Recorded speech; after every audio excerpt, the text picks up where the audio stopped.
అల్లిపూడి గ్రామంలో లాలం బంగారయ్య అనే వ్యక్తిని, చిన్న వయసు, అన్ని కలిపి 30-35 సంవత్సరాలు ఉంటాయి, ఆ వయసు గల ఒక అబ్బాయిని తెలుగుదేశం పార్టీకి కార్యకర్తగా మంచి యువ నాయకుడిగా ఎదుగుతున్న తరుణంలో వైసీపీ ఎలాగన్నా మట్టుపెట్టాలని పథకంతో ఈ పండుగను ఎంచుకున్నారు.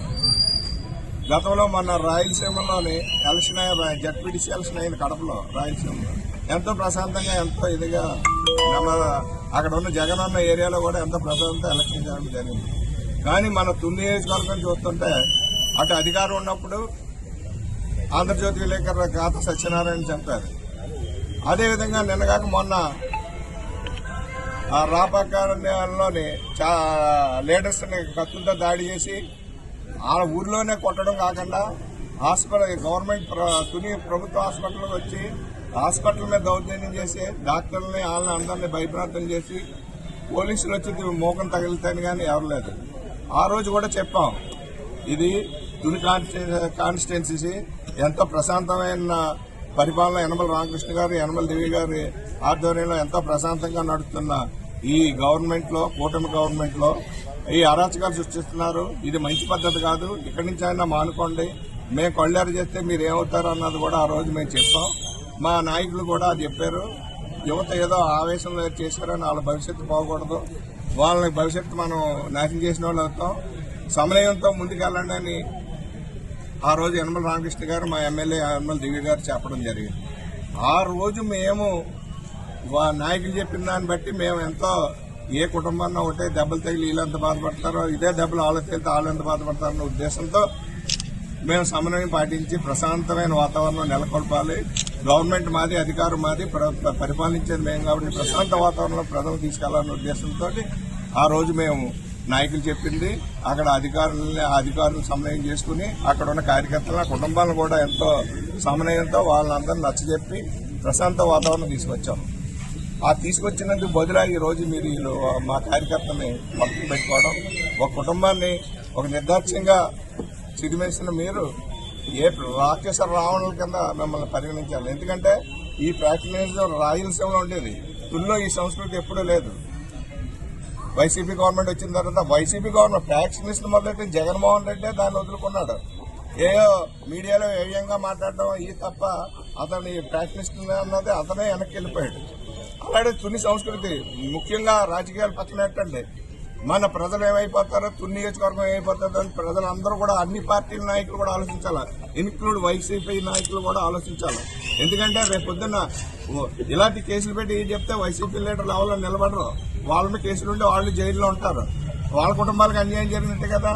వైసీపీ కుటుంబం ఒకటి, తెలుగుదేశం కుటుంబం ఒకటి, కూటమి కుటుంబం ఒకటి కాదు, అందరూ ప్రజలు, అందరూ భార్య పిల్లలు ఉన్నవాళ్ళు. ఇలాంటి ఫ్యాక్షనిస్ట్ రెచ్చగొడితే హత్యలు కార్పణ్యాలకి ముందుకు తీసుకెళ్తే ఈ నియోజకవర్గం ఏమైపోతుంది, ఇక్కడ ఉన్న ప్రజలు ఏమైపోతారన్నది గమనించాలి. ఎందుకంటే పైన చంద్రబాబు నాయుడు, పవన్ కళ్యాణ్, లోకేష్ వీళ్ళందరూ కూడా గతంలో వైసీపీ చేసిన దౌర్జన్యాల వల్లే వాళ్ళు 11 సీట్లు వచ్చాయి. మీరు గుర్తు పెట్టుకుని మీరు అడుగేయండి.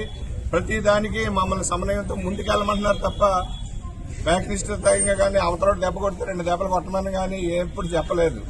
అంతా చట్టపరంగా చట్టబద్ధంగా వెళ్ళమంటున్నారు, చట్టబద్ధంగానే మేము అన్ని కూడా చేస్తున్నాం. చేసినట్టుగా ఈ కార్యక్రమాలు మీరు తలపెడుతున్నారు. ఒక నిండు కుటుంబాన్ని నాశనం చేశారు, 35 సంవత్సరాల లోపున్న బంగారాన్ని కడతీర్చారు. కాబట్టి మీకు ఇదే చివరి హెచ్చరిస్తున్నాం. ఈ కుట్రకి ప్రేరేపితమైన నాయకులు వెనకాల ఉన్నారు. మాకు ఇంటెలిజెన్స్ రిపోర్ట్ కూడా తెలిసింది, వెనకాల ఇంకా చాలా మంది లీడర్స్ ఉన్నారట ఇలాంటి దమనకాండ చేయడానికి.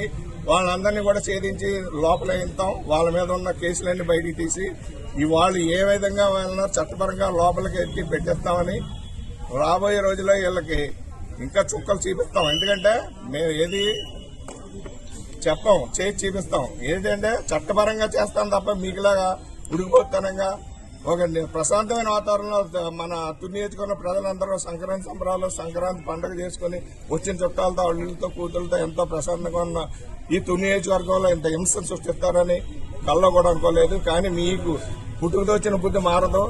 లీడర్ ఏ విధంగా ఉంటాడో వెనకాల అదే విధంగా నడుస్తారు. కాబట్టి మిమ్మల్ని వదిలిపెట్టాం.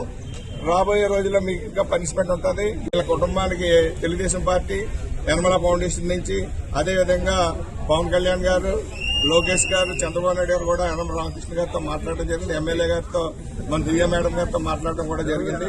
కానీ వైసీపీ నాయకులకి, వైసీపీకి మరొక హెచ్చరిక చేస్తారు. ఇదే విధానం కొనసాగితే మీరు రఫా అన్నారు కానీ మేము రప్పాడించామంటే ఎలా ఉంటుంది అన్నది కూడా మీకు భవిష్యత్తులో చూస్తారు. ఎందుకంటే మీరు ప్రశాంతమైన వాతావరణం తుని నియోజకవర్గం, ఎందుకంటే మీ తుని నియోజకవర్గం వైఎస్ఆర్ పార్టీది, తెలుగుదేశం పార్టీది, కూటమి పార్టీది కాదు. నిరంతరం ప్రజల్లో ప్రశాంతమైన వాతావరణం, అందులో మనం ఉన్నాం. వాళ్ళ కోసం మనం పనిచేయాలి తప్ప మీ పార్టీ కోసం, మా పార్టీ కోసం పనిచేసే ఇది లేదు. ఆ విధంగా చేసిన నాయకుడు కాదు మా నాయకుడు. ఎంత మన ప్రజలకి జవాబుదారుతారు. ప్రజలను సమన్వయం చేసుకుని ప్రజలకి బాధ్యతమైన ప్రశాంతమైన వాతావరణం కల్పించాలని ఆయన నిరంతరం రామకృష్ణ గారు, ఎమ్మెల్యే దివి గారు చెప్తున్నారు. కాబట్టి మేము వెనక్కి తగ్గి ఉన్నాం. కాబట్టి ఇక్కడి నుంచి మీరు చేసి అరాచకాలకి చట్టపరంగా వెళ్లి లోపలేసి నల్లగొట్టిద్దామని కూడా ఈ సందర్భంగా చేస్తున్నాం. Local to global news at your fingertips. మీ చేతిలో ఒక ఆయుధం. Download raw TV app. Media legend Ravi Prakash is back.